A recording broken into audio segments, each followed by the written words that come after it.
સંગાતે 5 ગોળીઓ ફાયર કરતી હોય છે. અહીંયા દર્શાવેલું હતું.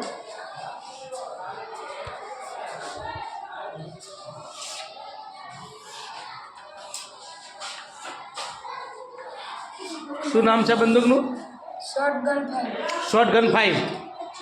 તો મિત્રો નવોદયનો વિદ્યાર્થી મોતીભાઈ પોતાની મૂળ શાળા પાટણમાં આવ્યો છે, વિદ્યાર્થી સાથે વાત કરે છે અને નવોદય લડવામાં જે એને મોડલ બનાવ્યું છે એ જૂના વિદ્યાર્થી ભૂતપૂર્વ વિદ્યાર્થી મિત્રોને સમજાવી રહ્યો છે, કેવી રીતે કામ કરે છે વાત કરશે. જે આ ટ્રિગર હે, ટ્રિગર હે એ આ હેમર હશે લગાવેલું. હેમર આ સ્પ્રિંગ લગાવેલી છે. સ્પ્રિંગ એવી હશે જે આગળ ધક્કો મારશે. આગળ અહીંયા મેટલ પ્લેટ લગાવેલી હશે. મેટલ પ્લેટ હે ને આટલે જે ગોળીઓ હશે એને અડશે એટલે ડિસ્કા એટલે એ આગળ ગોળી વધશે. હવે ખાલી બદલાવ એટલો આવવામાં શોટગન જે હોય આપણે આ રીતે હોય અને આટલા એન્જિન આખું બદલાવમાં આવ્યું છે. 5 ગોળીઓ ફાયર કરે અને આમાંથી એક જ જાય. અને જે અહીંયા કેવી રીતે તમારા મનમાં વિચાર હશે કે ગોળી તો ધક્કો પડે તો આટલાથી પડતી જાય, પણ એવું ના હોય. અંદર ગોળી હોય ને જે બધી ગોળીઓમાં એવું જ હોય. જે ગોળી છે તો એમાં બારૂદ ભરવામાં આવેલો હોય. બારૂદ હોય એ એક આવો સેન્ટ એવું લગાવેલું હોય. એનાથી જે મેટલ પ્લેટ આટલા એને અડશે એટલે આને ધક્કો લાગશે અને બારૂદ હળગશે અને ગોળી આગળ વધશે સ્પીડમાં. એટલે પેલી જૂની પિસ્તોલમાં 6 ગોળી આવતી, આમાં એક જ ગોળી આવશે. આમાં લોડ કરવામાં અહીંયાથી લોડ થાય.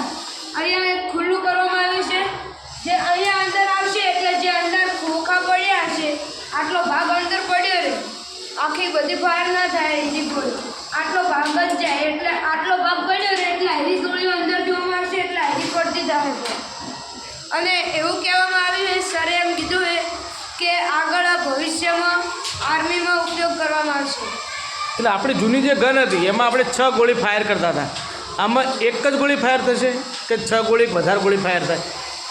એમ નહીં, આજે અહીંયા લોડ કરેલી 5 ગોળીઓ છે. હા, અને આ મેટલ પ્લેટ એકી સંગાતે 5 ગોળીઓનો ધક્કો આવશે. એક જ ટાઈમે 5 ગોળીઓ ફાયર થાય. એક સાથે 5 ગોળી ફાયર થાય એટલે એક સાથે 5 વ્યક્તિ શૂટ આઉટ થાય.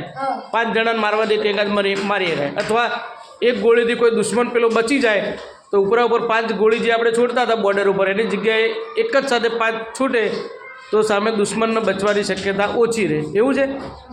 એટલે આ હાલમાં કોઈ જગ્યાએ અવેલેબલ નથી, એક સાથે 5 ગોળી છૂટશે. તમે પહેલું જ મોડલ બનાવ્યું? બરાબર. પણ અલગ બંદૂકો એવી અવેલેબલ છે જે એકી સંગાતે ઘણી થાય.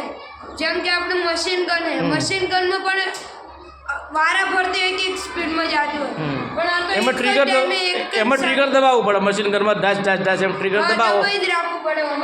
એક જ વખત દબાવો. 5 ગોળીઓ ફાયર થાય. બરાબર. એટલે આવતા સમયમાં આર્મીમાં કેવી રીતના યુઝફુલ થશે? એમાં આ લગભગ 20 કિલો આજુબાજુની વજન થઈ જાય અને મોટી આટલી મોટી જેટલી થઈ જાય. બરાબર છે. ચલો ભાઈ, તાળીઓથી વધારીશું આપણે.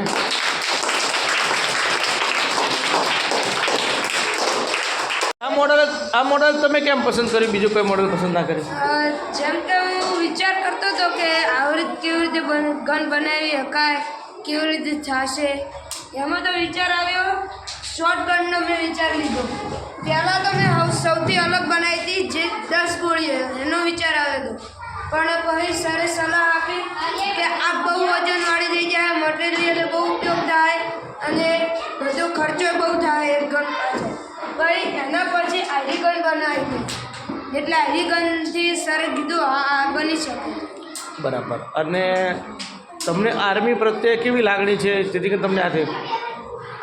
પહેલાં તો મેં મારો એકડાથી લઈને અત્યાર સુધી આ સ્કૂલમાં ભણ્યો એટલા સુધી તો પછી મારે એવું હતું કે આર્મીમાં જ જવું છે, પણ પછી બદલ્યું અને પછી આઈપીએસમાં જવાનું.